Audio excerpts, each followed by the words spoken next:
Hi there, you're listening to the Estranged Heart podcast, and I'm your host, Kreed Revere. Welcome back to our returning listeners, and if this is your first time here, thank you for selecting this podcast to listen to. As we begin today's episode, I invite you to grab a cup of coffee or tea, settle in, and listen with an open heart. But first, the regular disclaimer. I am not a licensed therapist or counselor. Nothing within this podcast should be considered or taken as therapy. If you are in need of therapeutic support such as counseling, please seek out a therapist near you.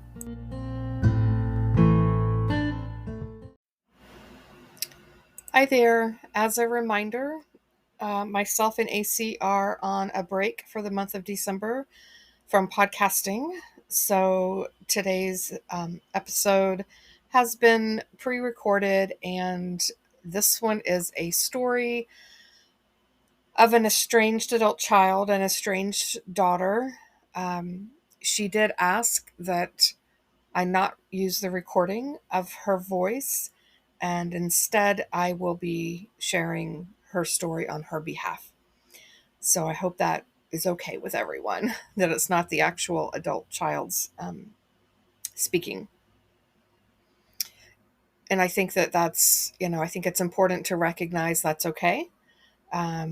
It's been very difficult for me to get any estranged parents on the show to share their story. And let me just say that it's been difficult to get estranged parents who are not interested in running their kids through the mud. So those who have done the work and have made the changes, etc., or are currently working on those things and may be having some challenges, it's difficult for them to come on the show and share their story. So if you have a story you would like to share and you don't want to utilize your voice, have it recorded and have that on the show, I'm happy to do that, to share your story on your behalf, if that is of interest to you.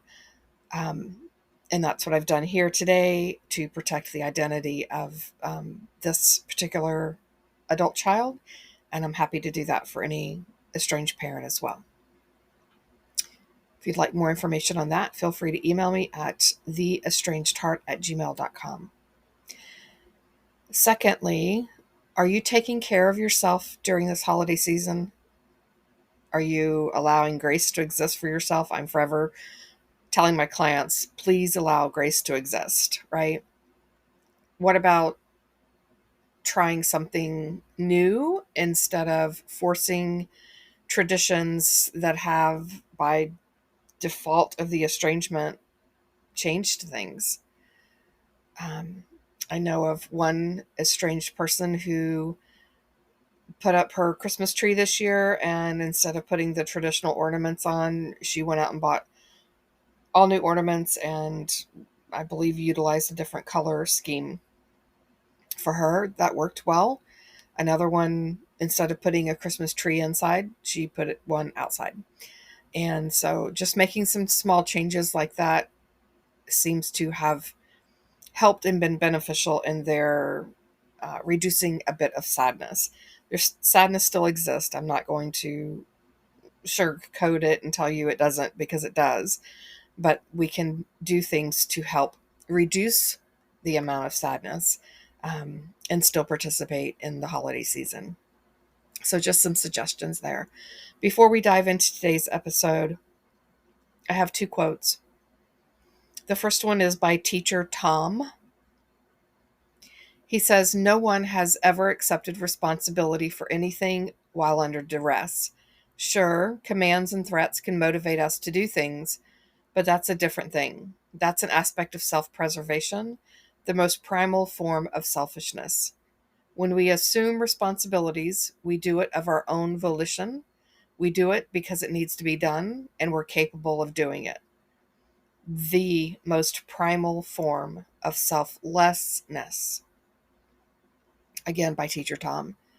And the second is a quote by me. "Most every time we are teaching a hard lesson to our kids, big or little, we have an opportunity for learning a hard lesson at the same time." On to today's episode. Today's story is about an estrangement experience of an estranged adult daughter. She is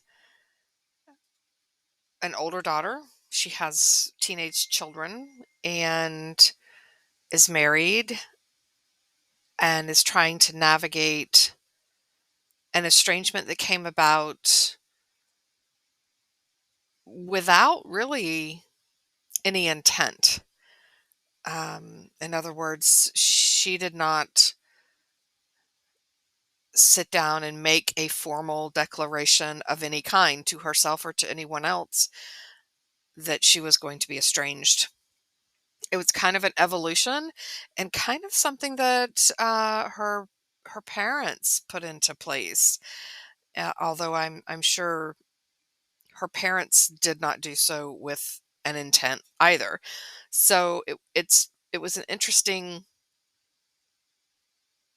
story to hear, and she has asked that I not reveal her identity or give very specific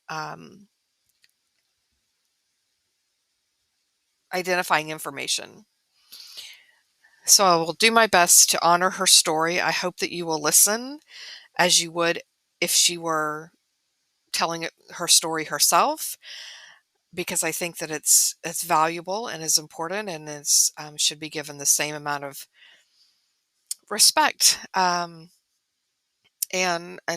maybe not respect, but an honoring of her story, just as you would if she were telling it herself.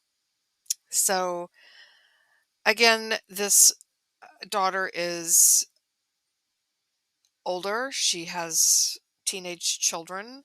She is married and she is employed. And her estrangement came about after two specific events that occurred in her family. And although there was dysfunction that was recognized long prior to these two occasions, from her perspective, and so it's something that she's been grappling with for a bit of time. So it came about, the estrangement came about when, as it, for her and her family, as it has done for many families, when COVID hit, right? There was she and her immediate family, her nuclear family, along with her husband, were trying to remain safe and um, practicing social distancing, etc. And her parent, mainly her mother, was um, making fun of her and her husband for doing so. And that was hurtful to her. She felt that, and she was doing what she felt was right for her family, and she was not being given the respect from her parent for having for doing this. And so that was, and again, the COVID piece comes into play in the fact that it just simply distanced her from her family, right? Physically. I mean, when everything was shut down and, lockdowns, et cetera, and everybody had to be distant from one another, that kind of started that distancing piece of things for her. And then the second piece for her in this was, she was, in essence, keeping a family secret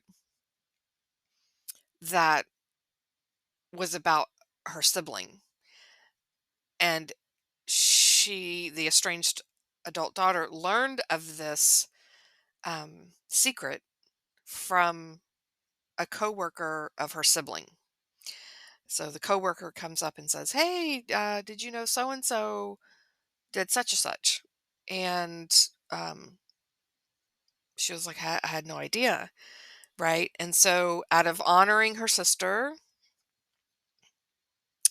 out of honoring her family, and knowing kind of where she was at in therapy, she recognized that that wasn't her story to tell. And so she didn't tell it.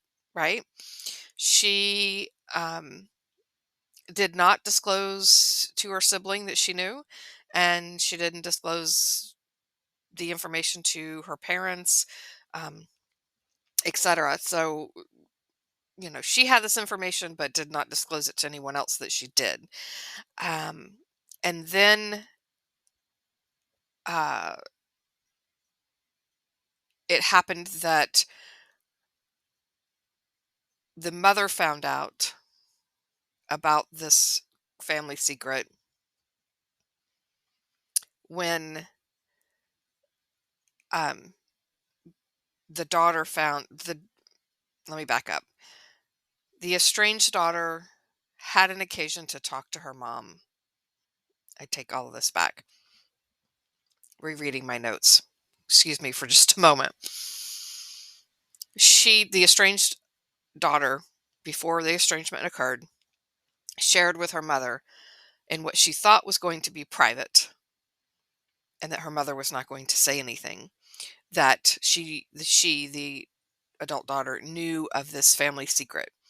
And so she shared it with the mother, saying that she had known for a while, but she didn't disclose it to anyone because she was trying to honor her sibling and not not sharing that.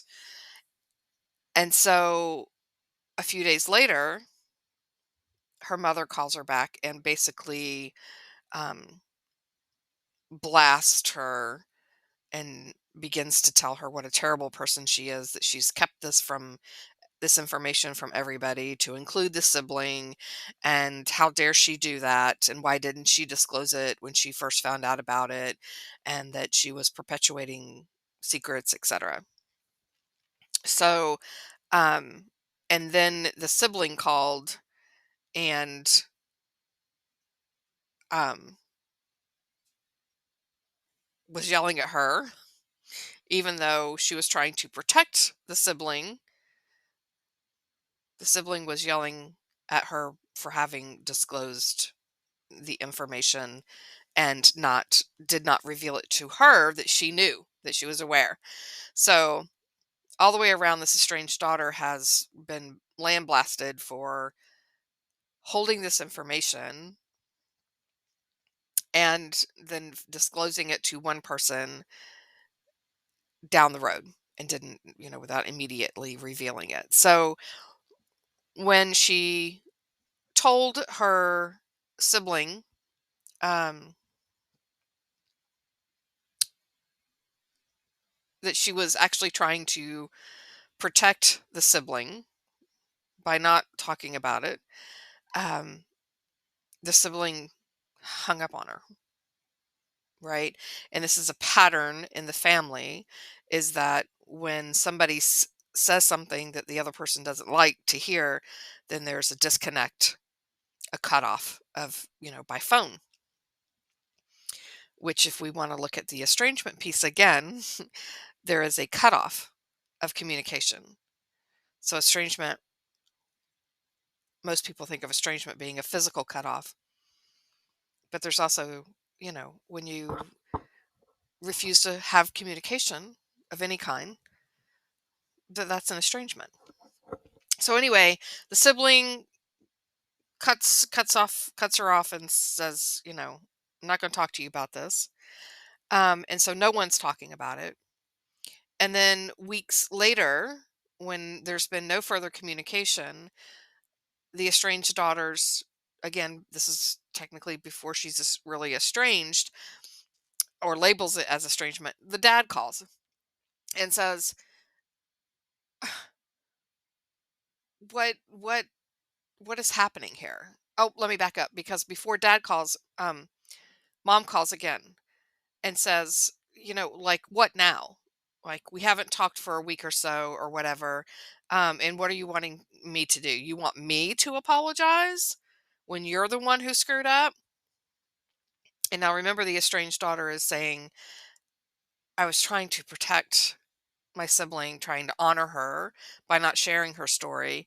And then when I did, when I shared it with my mom under confidence, then I was lambasted for having done that. So now the mom is saying, what do you expect me to apologize? And then a couple of weeks later, dad calls and says, again, because nobody's talking, can we not just get past this? Like, what's the problem? Why can't we just get on with life? Why do we have to let this come in between us?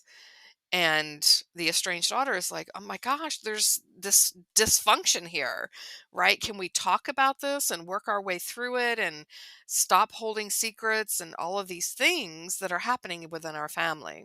And the family's having none of it. So, and when the dad called, this daughter says, my mom has been really good her entire life since she's been with my father at having my dad call and find things out for her instead of actively dealing with the conflict herself, right? She'll call and get mad and upset, and then she hangs up, and then there's no further discussion unless the dad then calls, right, to try to mediate things. So now she finds herself estranged. Nobody's talking to her. She's been outcasted from the family, in essence, because she's done this thing. Um, and because also she won't just forget about it and, keep on keeping on with the way that, with the status quo. So when I checked in with her about the family history, and kind of what were the dynamics when she was growing up and her relationship with her parents and sibling, etc. Um, she told me that, and just for reference, um, again, she has teenage children. Her parents are in their mid 60s, and her sibling is 14 months or so younger than her, 12 or 14 months younger than her. And she has a grandmother who is in her, I believe, early 80s. So, um, she says the family history is that, um, mom and the sibling take their anger out on everyone else. They yell and scream on the phone and then click, hang up, right? And she says she's been aware of this behavior for a very long time. She says, I'm the one who, quote unquote, takes their nonsense and understands because I keep doing my inner work. So she's in therapy, she's doing her work, she's understanding why the people in her family are doing what they are doing, and she's still hurt and feeling the hurt and pain because of the actions or inactions of her family members, right? She shared with me, that she's always wanted to break these unhealthy cycles of relationships within her family unit, and she's always wanted to show her children what healthy relationships look like, which is another reason why she got into therapy. So, um, her mother and sibling, she says, have always said things like, this is me. Accept me for who I am. I can't change. I'm not going to change. And puts things back on her, the estranged daughter, to do the changing, right? In other words, to change back to the way that she was before therapy. And so they don't like the discomfort that she's bringing into the family, and bringing things up. So at the time when I met with this estranged daughter, her parents were living out of the country. There was minimal contact.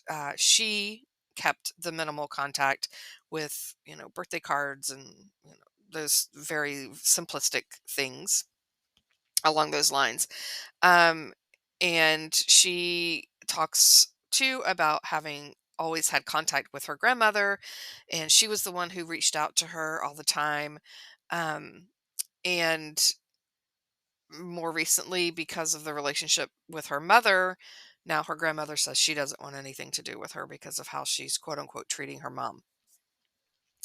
So, and again, this estranged daughter's like, I get where my grandmother's at. She doesn't understand the complexities of the relationship today. She doesn't understand why I'm going to therapy. She doesn't understand um, the dynamics between, healthy relationships and unhealthy relationships between people, etc. And so she's this estranged daughter, estranged granddaughter, has really given a lot of grace to her grandmother.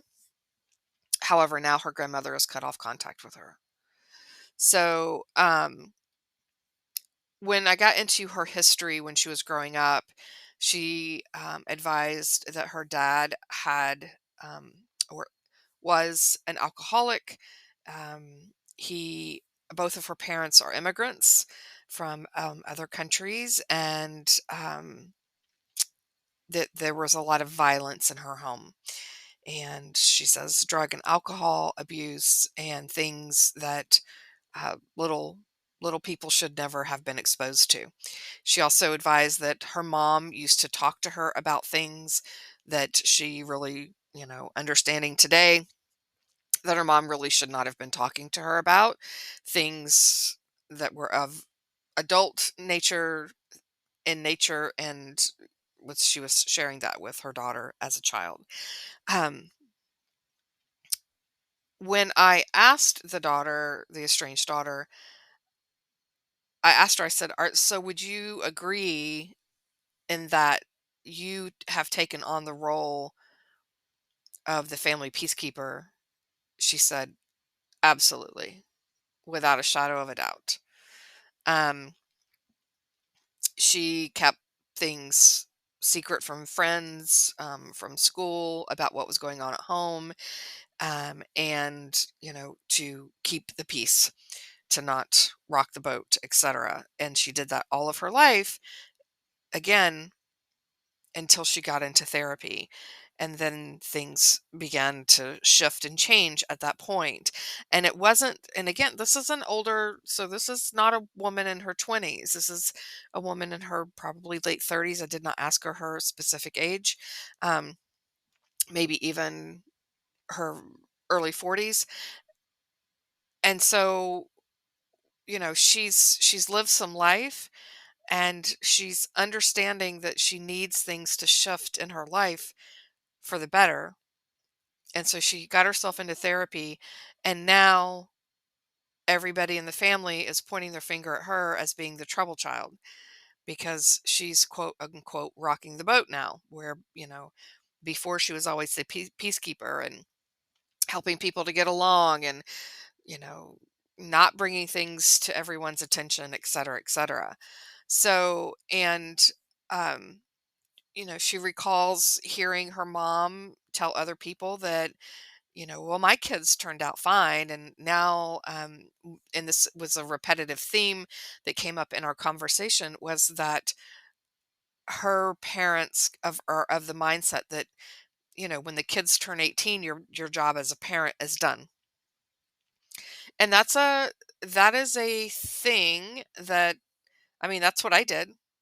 That's what I was under the impression when I was growing up myself, was that parents parent until the child becomes an adult when they turn 18, and then the job is done. And then you're supposed to go on and do your life and be the adult, and there's no more parenting that needs to take place. And I raised my girls the same way.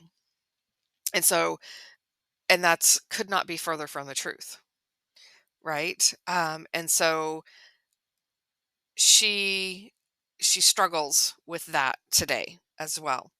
Um, Going back to the peacekeeper piece for just a moment, um, I think she was kind of she always appreciated maybe carrying that title and, maybe looking at herself as like an old soul and really trying to maintain the peace and thought that was a good thing.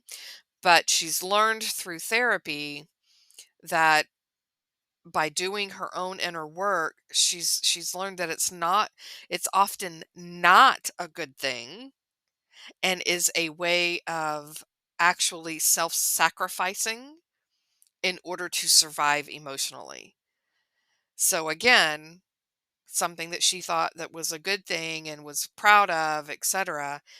She's now learned through therapy, dealing with people who understand mental health, behavioral health, that that's not necessarily a really good thing, right? Do we want people to be peaceful? Yes, but to be a peacekeeper at the expense of self is not healthy. And so many children do that.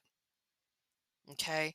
She describes her sibling as the person in the family who always, pushed back and made a ruckus and all of those kinds of things. Meanwhile, she was the one who, you know, again, didn't ruffle feathers, etc. So there's that. Um, and she talks also about how her parents did not help her and her sibling to have a healthy relationship. And they were always quick to talk about how sad they were because she and her sibling did not have a good relationship. Um, and when she and her sibling were on talking terms and seemingly getting along well with one another, then the parents talked about how happy they were that they were getting along. So this is something that's another common thread that I hear oftentimes with estranged adult children. It was a theme in my life with my sister. My parents really did not do anything to help create a healthy relationship between my sister and I, um, outside of expressing sadness that we weren't getting along, and those types of things, right? And here we go again. I mean, you can't teach what you don't know, right? And so, again, not an excuse, but parents can't teach their kids how to have healthy relationships with one another when they don't know how to have healthy relationships with one another, right? So there's that piece. Um, let me see. When I asked her about when she talked about the relationship with her sibling and any other children, like the grandkids and things like that, she did disclose that her sibling had the first grandchild and that her parents really fully supported her sibling and they poured everything into that first grandchild.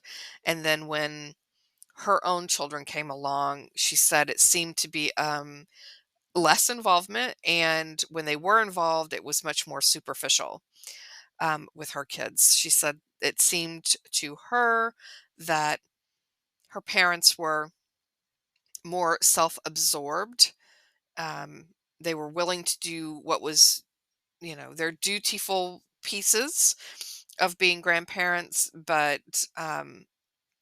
she says, and to quote her, I feel like I got ripped off when it came to a relationship with my parents as grandparents with my children.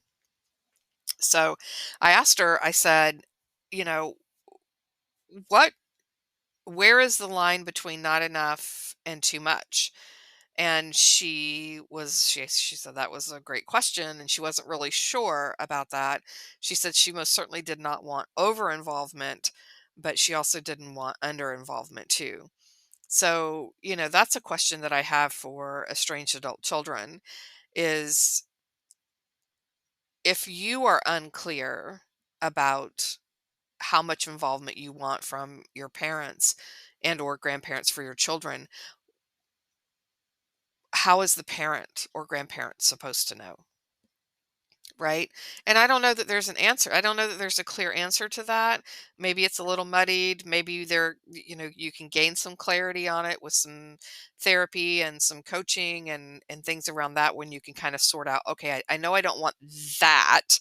And so this is what is left. Let me sort through this piece and try to navigate that. So there is that piece of things. So when I asked her, would if she thought her parents would be accepting of things if she suggested particular involvement and things like that. And she did say that there was a level of involvement by her parents, but again, that it was really superficial and, like attending school events and things like that. But it didn't really get into a relationship with her children. Um, so when I asked her about, if she would have been open to sharing some of that information with her parents or encouraging involvement, etc. She said, that was when COVID had just happened, and she was dealing with all of that. She was dealing with her own mental health, and she said, I just didn't have it in me to continue to ask things of my parents, right? That she was just exhausted from having to manage and keep the peace and all of these things for all of these years, that she just was finally at a place where she was just exhausted. Um, and then, so that kind of led into a conversation about, well, what about reconciliation, right? How could they come back together now out of this estrangement? And she said, well, there's still some things that are left undone, and one of those was an event that happened with one of her children, who was in the middle of uh, graduating from high school, and all of the events and things that happen around graduation and going on trips after, post graduation. And anyway, the mother of the estranged daughter texted the granddaughter and asked her several different questions, and in what she describes as, like 10 questions in a text message.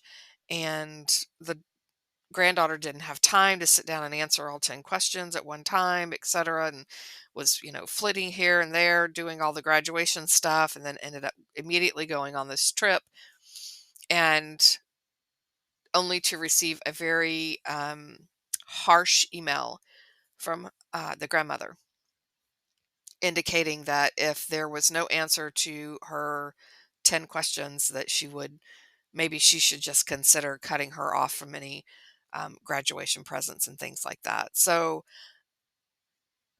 then this left the grandchild feeling like, what do I do with this, right? So what do our kids do when they have a question like this? It's, dealing with a grandparent. Generally, they'll go to their parent. And so they went to the parent, the estranged daughter here, and said, what do I do? How do I manage this? I don't have time to sit down and answer 10 questions from grandma. And now I got this nasty email. And what do I do? And I'm on this trip. And so the estranged daughter's like, let's just deal with this when you get home. You enjoy your trip, and we'll take care of things when you get home. And this is something I hear often from estranged grandparents is, there's no respect. There's no answering of um, text and things like that. And I get it. I understand that when we text someone, we want some sort of a reply. And here's something I want to just toss out there for consideration. These kids today are living in a world that is vastly different than when we grew up. When I grew up, there were no cell phones. there were payphones and there were phones on the wall, and eventually we got to the cordless phones, but, um, if somebody wasn't available, you didn't get an immediate response. And now these kids are inundated with text messaging that's happening like at the speed of light almost. It's coming at them from all different directions. Their parents, their friends, all of this, and the fact that we don't get an immediate response, could we potentially have some curiosity around that? What could be going on for that grandchild in the moment that you send 10 messages or 10 questions to them, right? Or even one question. Are they in the middle of all sorts of activities at school and they get the message and they're like, "Oh my gosh, I my grandma just texted and I'm running from this class to the next class and I don't have time to answer. I'll get back with her later." And then because they're in the middle of this world that exists today that didn't exist back when grandparents were teenagers, of immediate gratification and immediate responses to everybody under the sun, and they forget. Is it possible that they forgot? Is it possible that they didn't have the wherewithal to respond? Maybe there's a time difference, right? I know that I deal with that right now. I think many times of calling my parents, and when I think of calling them, they're in bed because of the time difference, right? Or they think of calling me and I'm still sleeping, right? So I just wanted to throw that out there as a I think that we don't oftentimes give enough time for consideration on what could potentially be happening on the other end, right? So when I asked her, the estranged adult daughter, about, how to come back together, she said, I'm really afraid to get it started again. And she said, and I know that I'm going to have to be the one to do that because I always am. And she said, I know I'm still going to be the quote unquote rotten person who's put them through all of this in their eyes. So when I heard that from her, what I took from that was, I'm the rotten person because I've put them through all of this, and there's no regard for what it has done to me, right? So she says, she said it was her gut was telling her she was going to have to be the one to reach out. That her parents have probably said, well, this is she's made her choice, so you know it's up to her to come back, and that they will make sure that she knows what she's done to them. So she's in essence gone from the family peacekeeper to the family scapegoat, right? It's always her problem. She's the one that's at fault. And she also shared, there, and I am familiar with this as well, whispers in the family about, I don't know why she's going to therapy or why she thinks therapy is important, and therapy's making her do this stupid stuff and she needs to stop going to therapy. And what she shared was that her therapist has been helping her to advocate for taking care of herself because no one else in her family is seemingly interested in hearing how all of this is affecting her. So she has had to learn how to take care of that for herself, right? She doesn't have her family to turn to say this is really hurting me and receive any sort of validation around that. She said that, therapy brings, to quote her, therapy brings patterns to light that we've never seen before. And then I added to that, because we've been too busy surviving to be able to notice our patterns. And this is what I see with so many estranged parents, is that they're in survival mode. They've been in survival mode from childhoods with lots of trauma. And so they're just operating on autopilot. And therapy makes you realize that and brings all of those unhealthy patterns and destructive patterns to light. So, um, I asked her, I said, what's it been like for you as an older adult child to have been talking about this over and over and over again, to have it blown off repeatedly?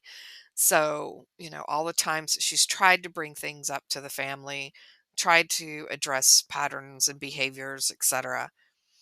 She said, "This is not my job. I cannot do the work for you." Um, she said there are people, and her parents, she said, are happen to be these types of people who listen only in an effort to respond, right? They're not listening to the words. They're listening. They're sitting there. They're seemingly paying attention to you, and in the back of their mind, they're formulating their response because they're not listening to the words that are being said. They're too busy formulating a response so that they can get their side out. So, and she said she's never been able to ask for what she really needs because it's always been about the other people in the family. So I asked her, I said, what happens if you have two scenarios? If you were to reach out and talk to your parents, and what the first response is, I'll do whatever it takes to get us back into relationship with one another, and the other is, I'm not changing. And what she said was, obviously what she would want would be the first choice, is that her parents would say, I'll do whatever it takes. Um, and she said it's, she's afraid of the emotional pain that she's going to have to continue to carry the burden by herself for all of this, and that she'll have to love them from afar because it's just way too much for her to carry, right? She was particularly disappointed by the fact that them refusing to do their own inner work, that they won't find the amazing things on the other end of that she has found for herself. And that saddens her. So I asked her how it's affected her kids. She did say that um, her kids don't generally ask about their grandparents, again, because there was previously superficial involvement with the grandparents. Um, she says that um, her kids will ask about something in her life if it's directly related to something they're going through. So, like a graduation, hey, what, when you graduated, did you do this, that, or the other thing, kind of thing. But that generally her kids do not ask her about her relationship with with her parents, their grandparents. Um, she does ask them, if it bothers them, if and the general response has always been, um, well, they weren't really involved very much anyway, right? So she's worked hard, and through our conversation, this was very clear that she has been working hard to help her children to have a relationship if they want a relationship, right? With their grandparents. And to date, that hasn't necessarily been the case. So, um, in the end, I asked her, I said, what do you want your parents to know now? And this is what she said. The parenting role is never over. There are always opportunities to learn and grow. There are ways to sit with something instead of being reactive. Learning about ourselves is ongoing.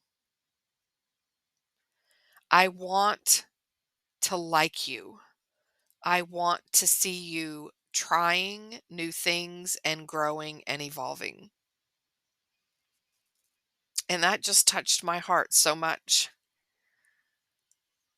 that this daughter wants her parents to continue to grow and evolve instead of being stuck where they're at with the attitude of, well, this is just who I am. And then I asked her, what would you do if one of your children estranged from you? Because this is a question I get all the time. She said, well, it would really, really hurt. And she says, and I understand the irony in that.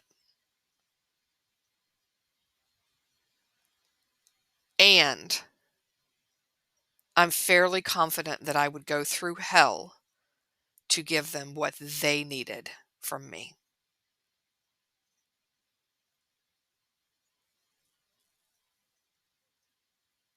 That was pretty profound, right?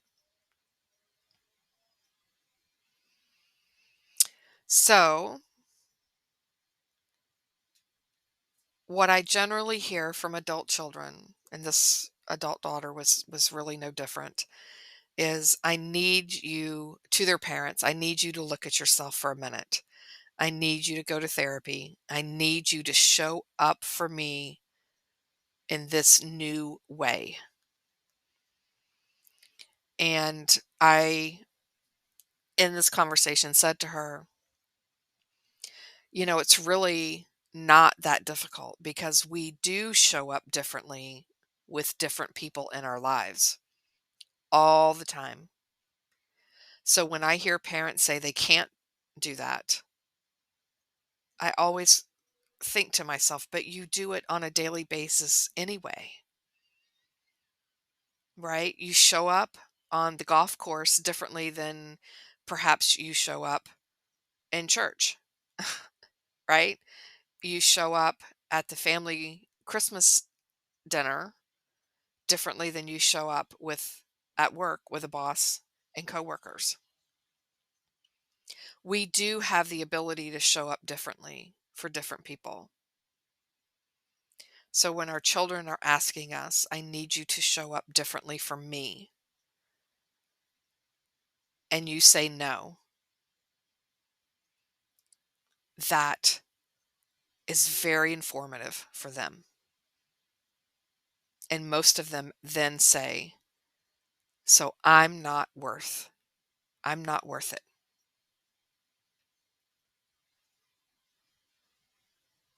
I want to thank this adult daughter for being willing to have a conversation with me. I hope I've done her stories justice. I know I don't share it as well as she could have directly herself. However, I also honor her need to not do that. So I hope that there has been something here you've been able to gain from listening to her story. If you have any questions for her, I'm happy to pass those along to her. And perhaps there could be another episode if there are enough questions that she could potentially answer. And if you have questions, please email those to theestrangedheart@gmail.com. So on that note, we will end today's story. And yeah, take care of yourselves. Keep your heart open and allow curiosity to exist. Take care.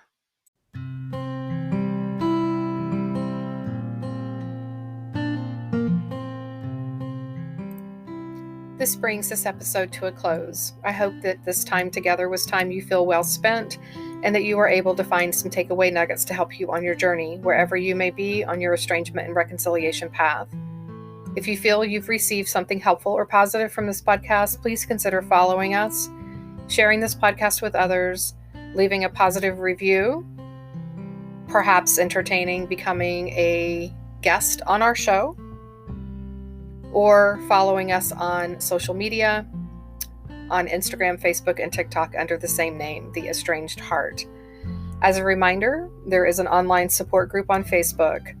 If you are a estranged mom who identifies as being spiritual and approaches estrangement with a sense of curiosity rather than blame and judgment, and desire to do inner self-work and reflection, please seek us out.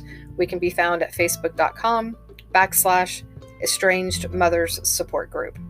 And lastly, if you are an estranged parent or an estranged adult child and would like to have your story shared on the podcast, anonymously or not, please reach out to me via email at theestrangedheart@gmail.com.